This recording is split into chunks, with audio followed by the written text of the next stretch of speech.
Insurrección en la ONU. Glenn T. Martin y E.P. Menon. El 29 de abril, E.P. Menon llegó desde San Diego al Aeropuerto Internacional Kennedy en la ciudad de Nueva York. Menon es conocido como un activista de Gandhi, ciudadano mundial de la India que lanzó su carrera como activista caminando literalmente alrededor del mundo en 1961 y 1962 para protestar contra las armas nucleares.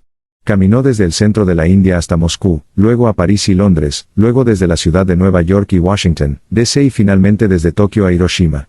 Hoy, a los 88 años, sigue diciéndole la verdad al poder, sigue luchando sin violencia frente a un orden mundial con armas nucleares protegido por un sistema de la ONU impotente y equivocado. Martin comenzó su propia carrera de protesta cuando era adolescente, pero su primera protesta de alcance mundial fue en Washington, D.C. en 1967, cuando cientos de miles de personas acudieron a Washington y al Pentágono para protestar por la matanza que fue la guerra de Vietnam. Los Estados Unidos tenían un servicio militar obligatorio en ese momento, y Martin se negó a participar en su empresa criminal como objetor de conciencia a toda guerra. El 1 de mayo celebra a los trabajadores internacionales. También es el día de las protestas de Chicago y Marquette de 1886, y la masacre de trabajadores en su lucha contra la explotación capitalista. Frente a la ONU el 1 de mayo, para nosotros significó la lucha de los pueblos de la Tierra contra un sistema que durante 75 años ha sido impotente para acabar con la guerra, establecer la justicia social planetaria, eliminar las armas nucleares o proteger el medio ambiente en peligro. El letrero de Menon dice abolir el poder de veto y crear un gobierno mundial. Un gobierno mundial eficaz sería el triunfo final de la gente de la Tierra sobre la clase dominante mundial, incluidas las 5 naciones de élite de la ONU que tienen poder de veto sobre todo el organismo. Además de protestar frente a la ONU en la calle de la ciudad de Nueva York, donde se obtiene la libertad de expresión, Menon y Martin recorrieron los terrenos de la ONU, y las muchas exhibiciones para visitantes instaladas en el amplio vestíbulo de la ONU. Todos los visitantes de la ONU son examinados cuidadosamente como en un aeropuerto. No hay ningún avión que pueda secuestrarse, pero hay una ideología en ese centro de visitantes que necesita ser cuidadosamente protegida. Después del área de proyección, no se permiten protestas, letreros, pancartas o discursos controvertidos. Se nos informó repetidamente que todos los letreros y dichos discursos están absolutamente prohibidos. Sin embargo, logramos pasar el control sin que nuestros carteles fueran descubiertos, y cuando las autoridades miraban hacia otro lado, nos involucramos en tácticas de protesta guerrillera. Aquí hay un par de fotos del interior de los terrenos de la ONU, las tácticas de ataque y retirada del conjunto octogenario. Después del área de proyección, no se permiten protestas, letreros, pancartas o discursos controvertidos. Se nos informó repetidamente que todos los letreros y dichos discursos están absolutamente prohibidos. Sin embargo, logramos pasar el control sin que nuestros carteles fueran descubiertos, y cuando las autoridades miraban hacia otro lado, nos involucramos en tácticas de protesta guerrillera. Aquí hay un par de fotos del interior de los terrenos de la ONU, las tácticas de ataque y retirada del conjunto octogenario. Las extensas exhibiciones en el centro de visitantes de la ONU fueron de gran interés. Un gran gráfico, por ejemplo, representaba la guerra de Vietnam y decía que las bombas lanzadas sobre Vietnam durante un periodo de 10 años, si se colocaran de punta a punta, rodearían todo el planeta. La pantalla nunca mencionó quién lanzó todas esas bombas en ese pequeño país. Censura prudente, estilo ONU. Otra exhibición mostraba los horrores del genocidio de Ruanda de 1994. Describía los esfuerzos de la ONU para prevenir los genocidios en todas partes.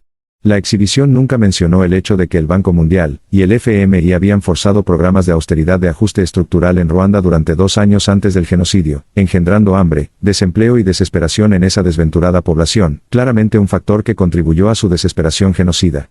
En todas partes, las pantallas anunciaban, ¿cómo puedes involucrarte? No hace falta decir que los ciudadanos involucrados deben participar en proyectos como acabar con el genocidio sin siquiera preguntar las causas del genocidio y la guerra, es decir, sin cuestionar nunca el propio sistema de la ONU. Una tercera exhibición tuvo que ver con la destrucción de la antigua Yugoslavia por parte de la OTAN en 1999, en la que la OTAN bombardeó Yugoslavia durante 78 días seguidos utilizando armas de uranio empobrecido para evitar el genocidio que afirmaban que estaba ocurriendo. La exhibición fue pura propaganda a favor de la OTAN, y la destrucción imperialista occidental del único Estado socialista exitoso posterior a la URSS que aún existe.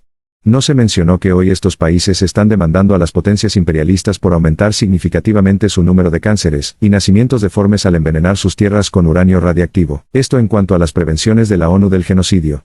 ¿Cómo previene la ONU el genocidio? Bombardeando a las víctimas del genocidio. ¿Cómo previene el Consejo de Seguridad la guerra? Al ir a la guerra contra cualquier país que declara está amenazando la paz. Afuera de la ONU en la calle de Nueva York, repartimos literatura sobre la Constitución Mundial de la Tierra, hablamos con algunas personas interesadas y, en general, dejamos en claro que la Carta de la ONU debe ser reemplazada por la Constitución Mundial de la Federación de la Tierra. También escribimos una carta de presentación a la embajadora de la India ante la ONU y le llevamos un paquete de materiales, que incluía el libro de Menon llamado Huellas en Caminos Amistosos que narra su viaje alrededor del mundo. Llevamos personalmente este material a la dirección de la misión permanente de la India ante la ONU para asegurarnos de que fuera recibido y reconocido correctamente. El centro de visitantes de la ONU fue una revelación incluso para nosotros, con nuestra larga experiencia de ver a través de los sistemas de propaganda belicistas del sistema de Estado-Nación imperial. La ONU de la ciudad de Nueva York no va a criticar las guerras imperiales de su país anfitrión. Tampoco va a analizar el sistema de Estados-Nación soberanos militarizados sobre los que se construye su propia existencia. El equipo Menon Martin del 1 al 3 de mayo de 2023 fue un martillo histórico contra el fallido sistema mundial que está conduciendo a la humanidad hacia la perdición y posible extinción. Prevalecimos con dignidad, abordando un tren para el suroeste de Virginia el 4 de mayo, decididos a luchar de nuevo otro día. La Federación de la Tierra y el Parlamento Mundial. No te pierdas ninguno de nuestros videos, suscríbete ahora y activa las notificaciones.